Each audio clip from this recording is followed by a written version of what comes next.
Hi, we are on chapter 11 of the Hellbound Heart.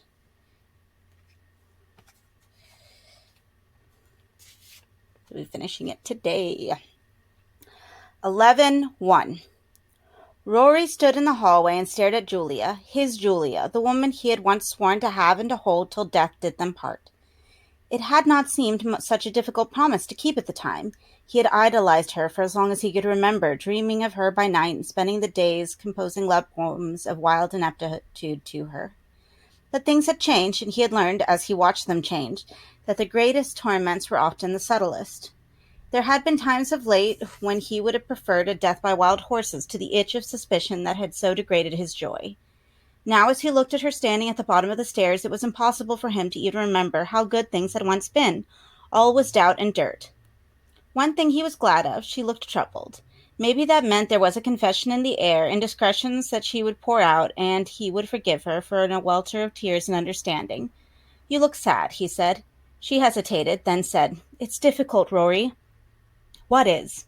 She seemed to want to give up before she began. "What is?" he pressed. "I've so much to tell you."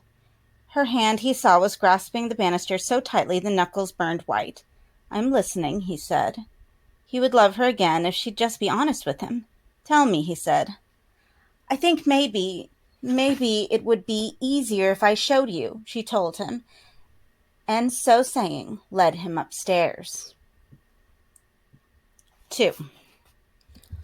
The wind that hurried the streets was not warm, to judge by the way the pedestrians drew their collars up and their faces down, but Kirsty didn't feel the chill. Was it her invisible companion who kept the cold from her, cloaking her with the fire the ancients had conjured to burn sinners in? Either that, or she was too frightened to feel anything. But then that wasn't how she felt. She wasn't frightened. The feeling in her gut was far more ambiguous. She had opened a door, the same door Rory's brother had opened, and now she was walking with demons. And at the end of her travels she would have her revenge. She would find the thing that had torn her and tormented her and made him feel the powerlessness that she had suffered. She would watch him squirm. More, she would enjoy it. Pain had made a sadist of her. As she made her way along Lodovico Street, she looked round for a sign of the Cenobite, but he was nowhere to be seen. Undaunted, she approached the house. She had no plan in mind. For one, would Julia be there? If so, how involved in all of this was she? Impossible to believe that she could be an innocent bystander, but perhaps she had acted out of terror of Frank. The next few minutes might furnish the answers. She rang the bell and waited. The door was answered by Julia, in her hand a length of white lace. "Kirsty," she said, apparently unfazed by her appearance. "It's late." "Where's Rory?" were Kirsty's first words. They hadn't been quite what she'd intended, but they came out unbidden. "He's here," Julia replied calmly, as if seeking to soothe a manic child. "Is there something wrong?" "I'd like to see him," Kirsty answered. "Rory?" "Yes." She stepped over the threshold without waiting for an invitation. Julia made no objection, but closed the door behind her. Only now did Kirsty feel the chill. She stood in the hallway and shivered. "You look terrible," said Julia plainly. "I was here this afternoon," she blurted. "I saw what happened, Julia. I saw." "What was there to see?" came the reply. Her poise was unassailed. "You know." "Truly, I don't." "I want to speak to Rory."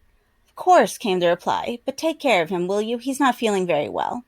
She led Kirsty through to the dining room. Rory was sitting at the table. There was a glass of spirits at his hand, a bottle beside it.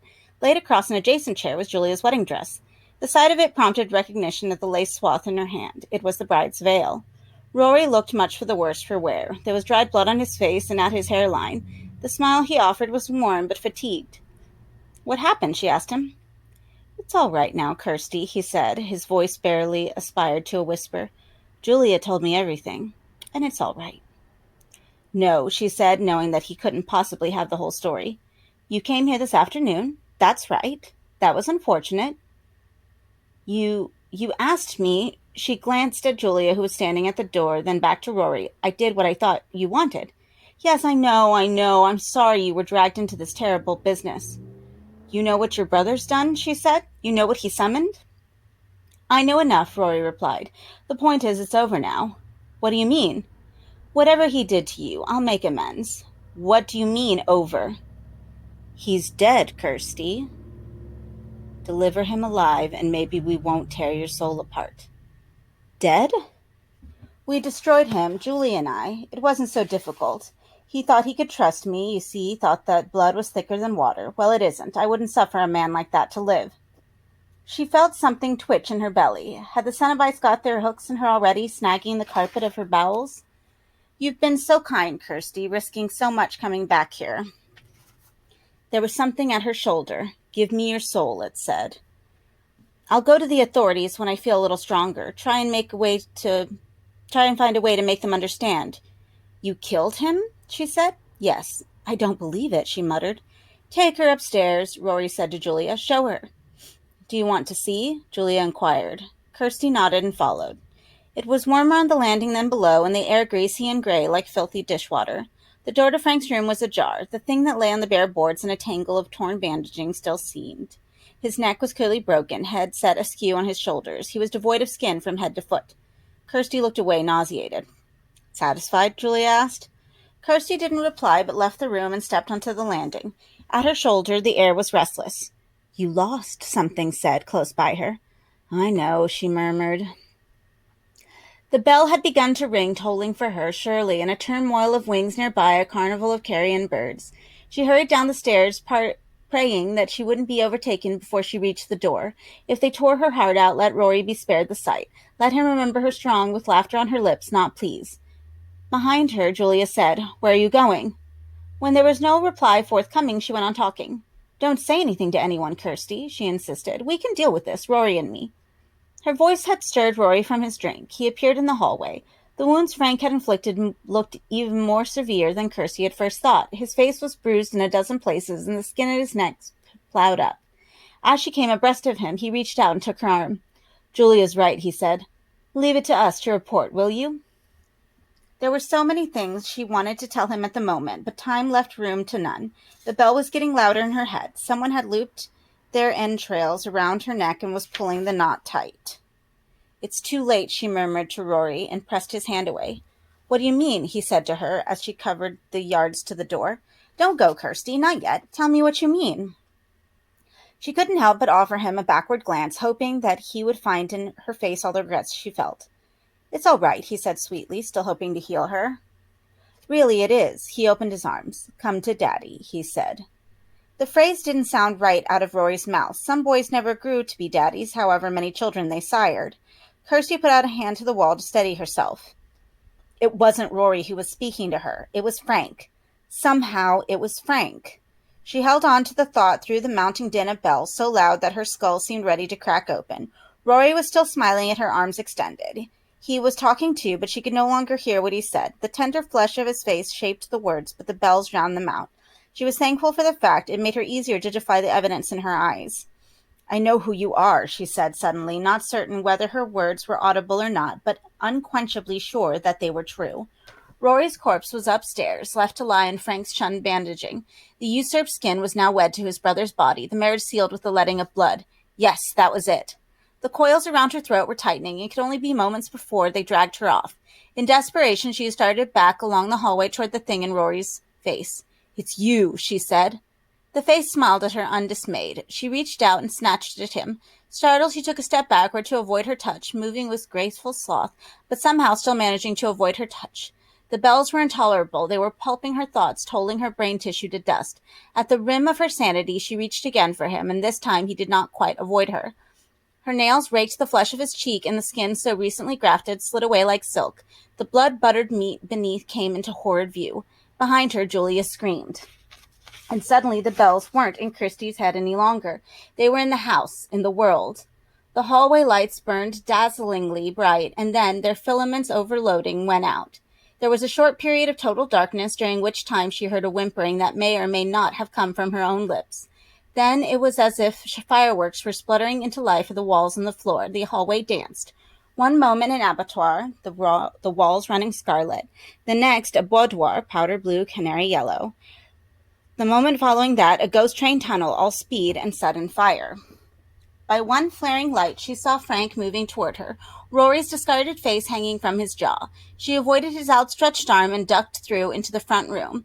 The hold on her throat had relaxed, she realized. The Cenobites had apparently seen the error of their ways. Soon they would intervene, surely, and bring an end to this farce of mistaken identities. She would not wait to see Frank claimed, as she thought of doing. She'd had enough. Instead, she'd flee the house by the back door and leave them to it. Her optimism was short-lived. The fireworks in the hall threw some light ahead of her into the dining room, enough to see what was already bewitched. There was something moving over the floor, like ash before wind, and chains cavorting in the air. Innocent she might be, but the forces loose here were indifferent to such trivialities. She sensed that would take another step, would invite atrocities. Her hesitation put her back within Frank's reach, but as he snatched at her, the fireworks in the hallway faltered, and she slipped away from his undercover of darkness. The respite was all too brief. New lights were already blooming in the hall, and he was after her afresh, blocking her route to the front door. Why didn't they claim him, for God's sake? Had she brought them here as she'd promised and unmasked him? Frank opened his jacket, and his belt was a bloodied knife, doubtless the flaying edge. He pulled it out and pointed at Kirsty. "From now on," he said as he stalked her, "I'm Rory." She had no choice but to back away from him, the door, escape, sanity, receding with every step. "Understand me? I'm Rory now, and nobody's ever going to know any better." Her heel hit the bottom of the stair, and suddenly there were other hands at her, reaching through the banisters and seizing fistfuls of her hair. She twisted her head round and looked up. It was Julia, of course, face slack, all passion consumed. She wrenched Kirsty's head back, exposing her throat as Frank's knife gleamed toward it. In the last moment, Kirsty reached up above her head and snatched hold of Julia's arm, wrenching her from her perch on the third or fourth stair.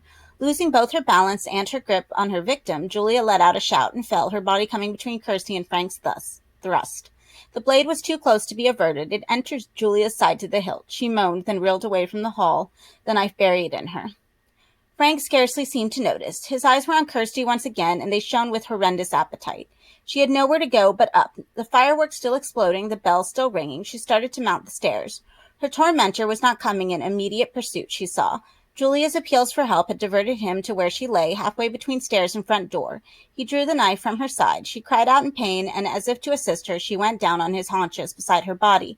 She raised her arm to him, looking for tenderness. In response, he cupped his hand beneath her head and drew her up toward him. As their faces came within inches of each other, Julia seemed to realize that Frank's intentions were far from honorable. She opened her mouth to scream, but he sealed her lips with his and began to feed. She kicked and scratched the air, all in vain. Tearing her eyes from the sight of the depravity, Kirsty crawled up to the head of the stairs. The second floor offered no real hiding place, of course, nor was there any escape route, except to leap from one of the windows. But having seen the old comfort Frank had just offered his mistress, jumping was clearly the preferable option. The fall might break every bone in her body, but it would at least deprive the monster of further sustenance. The fireworks were fizzling out, it seemed. The landing was in smoky darkness. She stumbled along it rather than walked, her fingertips moving down the hall.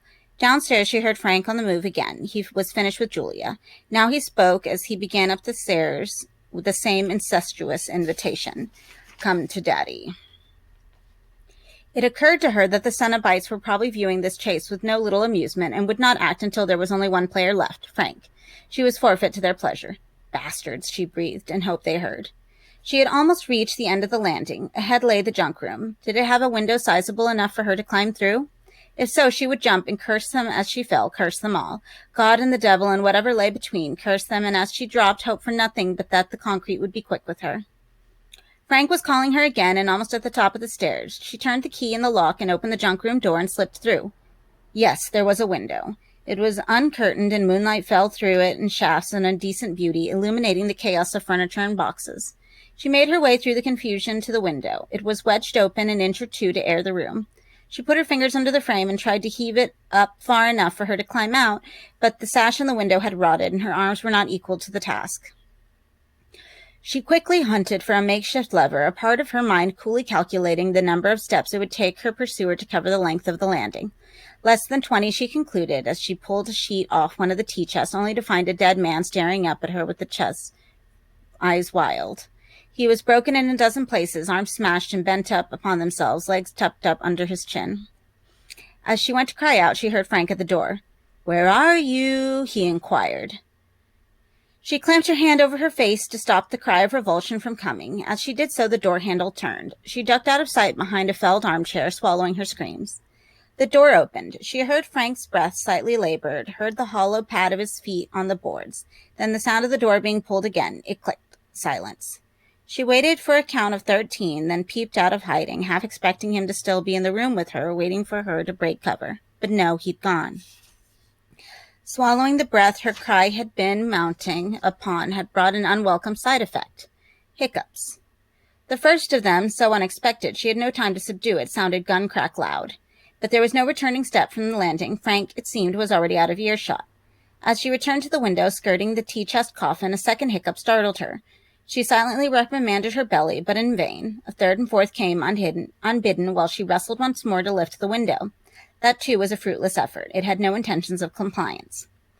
Briefly, she contemplated breaking the glass and yelling for help, but rapidly discarded the idea. Frank would be eating out her eyes before the neighbors had even shaken off sleep. Instead, she retracted her steps to the door and opened it, a creaking fraction. There was no sign of Frank, so far as her eyes were able to interpret the shadows. Cautiously, she opened the door a little wider and stepped onto the landing once again. The gloom was like a living thing. It smothered her with murky kisses.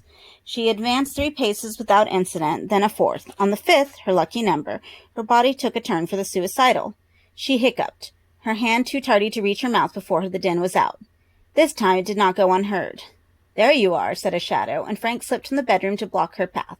He was vaster for his meal, he seemed as wide as the landing, and he stank of meat. With nothing to lose, she screamed blue murder as he came at her. He was unashamed by her terror. With inches between her flesh and his knife, she threw herself sideways and found the 5th step had brought her abreast of Frank's room. She stumbled through the open door. He was after her in a flash, crowing his delight. There was a window in the room, she knew. She'd broken it herself mere hours before. But the darkness was so profound she might have been blindfolded, not even a glimmer of moonlight to feed her sight. Frank was equally lost, it seemed. He called after her in this pitch, the whine of the knife accompanying his call as he slit the air. Back and forth, stepping away from the sound, her foot caught in the tangle of the bandaging of the floor. Next moment she was toppling. It wasn't the boards she heavily fell upon, however, but the greasy bulk of Rory's corpse. It won a howl of horror from him. "There you are," said Frank. The knife slices were suddenly closer, inches from her head, but she was deaf to them. She had her arms around the body beneath her, and approaching death was nothing beside the pain she felt now touching him. "Rory," she moaned, content that his name be on her lips when the cut came. "That's right," said Frank. "Rory." Somehow the theft of Rory's name was as unforgivable as stealing his skin, or so her grief told her.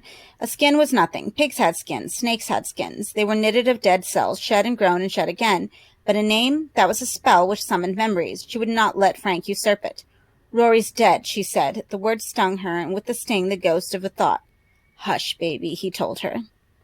Suppose the Cenobites were waiting for Frank to name himself. Hadn't the visitor in the hospital said something about Frank confessing? "You're not Rory," she said. "We know that," came the reply, "but nobody else does." "Who are you, then?" "Poor baby, losing your mind, are you?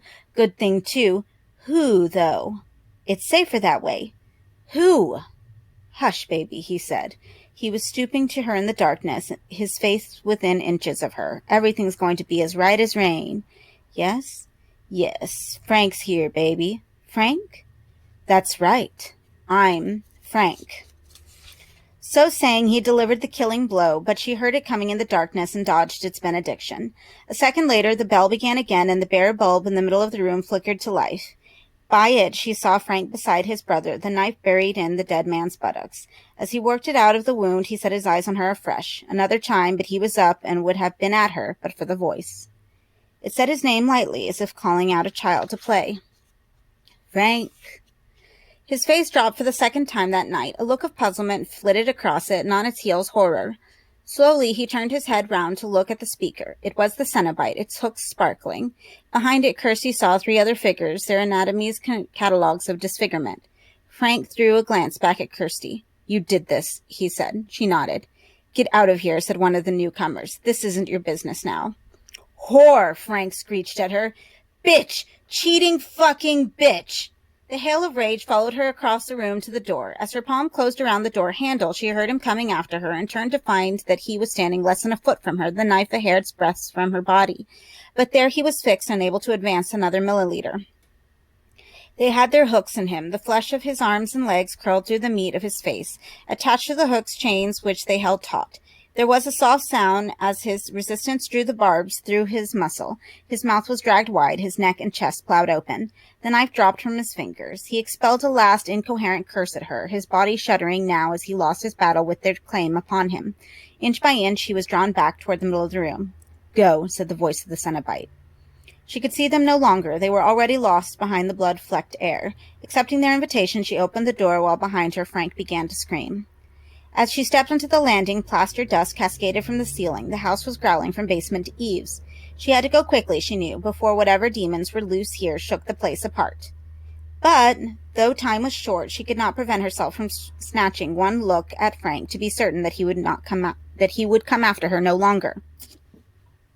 He was in extremis, hooked through in a dozen or more places, fresh wounds gouged in him even as she watched. Spread-eagled beneath the solitary bulb, body hauled to the limits of its endurance and beyond, he gave vent to shrieks that would have won pity from her had she not learned better. Suddenly his cries stopped. There was a pause, then in one last act of defiance he cranked up his heavy head and stared at her, meeting her gaze with eyes from which all bafflement and all malice had fled. They glittered as they rested on her, pearls and awful. In response, the chains were drawn an inch tighter, but the Cenobites gained no further cry from him. Instead, he put his tongue out at Kirsty and flicked it back and forth across his teeth in a gesture of unrepentant lewdness. Then he came unsewn. His limbs separated from his torso and his head from his shoulders in a welter of bone shards and heat. She threw the door closed as something thudded against it from the other side. His head, she had guessed. Then she was staggering downstairs with wolves howling in the walls and the bells in turmoil, and everywhere, thickening the air like smoke, the ghosts of wounded birds sewn wing-tip to wing-tip and lost to flight. She reached the bottom of the stairs and began along the hallway to the front door, but as she came within splitting distance of freedom, she heard somebody call her name. It was Julia. There was blood on the hall floor, marking a trail from the spot where Frank had abandoned her through into the dining room. "Kirsty," she called again. It was a pitiable sound, and despite the wing-choked air, she could not help but go in pursuit of it, stepping through into the dining room. The furniture was smoldering charcoal, the ash that she glimpsed was foul-smelling carpet, and there in the middle of this domestic wasteland sat a bride. By some extraordinary act of will, Julia had managed to put her wedding dress on and secure her veil upon her head. Now she sat in the dirt, the dress besmirched, but she looked radiant nevertheless, more beautiful indeed for the fact of the ruin that surrounded her. "Help me," she said, and only now did Kirsty realize that the voice she heard was not coming from beneath the lush veil, but from the bride's lap. And now the copious folds of the dress were parting, and there was Julia's head, set on a pillow of scarlet silk and framed with a fall of auburn hair. Bereft of lungs, how could it speak? It spoke, nevertheless. "Kirsty," it said. It begged, and sighed, and rolled back and forth in the bride's lap as if hoped to unlodge its reason. Kirsty might have aided it, might have snatched the head up and dashed out its brains, but the bride's veil had started to twitch, and was rising now as if plucked at by invisible fingers. Beneath it, a light flickered and grew brighter and brighter yet, and with the light a voice. "I am the engineer," it sighed. No more than that. Then the fluted folds rose higher, and the head beneath gained the brilliance of a minor sun. She did not wait for the blaze to blind her. Instead, she backed out into the hallway, and the birds almost solid now, the wolves insane, and flung herself at the front door, even as the hallway ceiling began to give way. The night came to meet her, a clean darkness. She breathed it in greedy gulps as she departed the house at a run. It was her second such departure. God help her. Her sanity, there would ever be a third. At the corner of Lodovitko Street, she looked back. The house had not capitulated to forces unleashed within. It stood now as quiet as a grave. No, quieter. As she turned away, somebody collided with her. She yelped with surprise, but the huddled pedestrian was already hurrying away into the anxious murk that preceded morning. As the figure hovered on the outskirts of solidity, it glanced back, its head flared in the gloom, a cone of white fire. It was the engineer. She had no time to look away. It was gone again in one instant, leaving its glamour in her eye. Only then did she realize the purpose of the collision. Le Marchand's box had been passed back to her and sat in her hand. Its surfaces had been immaculately resealed and polished in a high gloss. Though she did not examine it, she was certain there would be no clue to its solution left. The next discoverer would voyage its faces without a chart, and until such time she was elected as its keeper. Apparently so. She turned it over in her hand. For the frailest of moments, she seemed to see ghosts in the lacquer. Julia's face and that of Frank. She turned it over again, looking to see if Rory was held here, but no. Wherever he was, it wasn't here. There were no other puzzles, perhaps, that it solved gave access to the world where he lodged. A crossword, maybe, whose solution would lift the latch of the Paradise Garden, or a jigsaw in the completion which lay access to Wonderland. She would wait and watch, as she had always watched and waited, hoping that such a puzzle would one day come to her. But it failed to show itself. She would not grieve too deeply, for fear that the mending of broken hearts be a puzzle neither wit nor time had the skill to solve. And that is The Hellbound Heart. So, there's differences, obviously, from the movie, but of course, since Clive Barker was given pretty good free reign of the film, the film, of course, turns out to be really, fantastic as well. And so it brings in, even like the engineer, which we don't know about the engineer until Hellbound, if you're just talking about the film franchise. And then, of course, there were several comics runs, the most recently, which were the Boom Comics runs. And then, of course, the sequel, the Scarlet Gospels, which, I liked, but a lot of people didn't like. I did also have a request to do the Scarlet Gospels next, so if we want to read through that as well, this would actually be us moving into novels territory, because I think I have finished a lot of the majority of the shorts, of the Clive Barker shorts, because we've done the entirety of the Books of Blood, all 6 volumes, and the A to Z's. I do also have Tonight Again, but that might just get me straight up kicked off of YouTube. So let me know if we want to tackle the Scarlet Gospels next. Thank you so much for reading with me.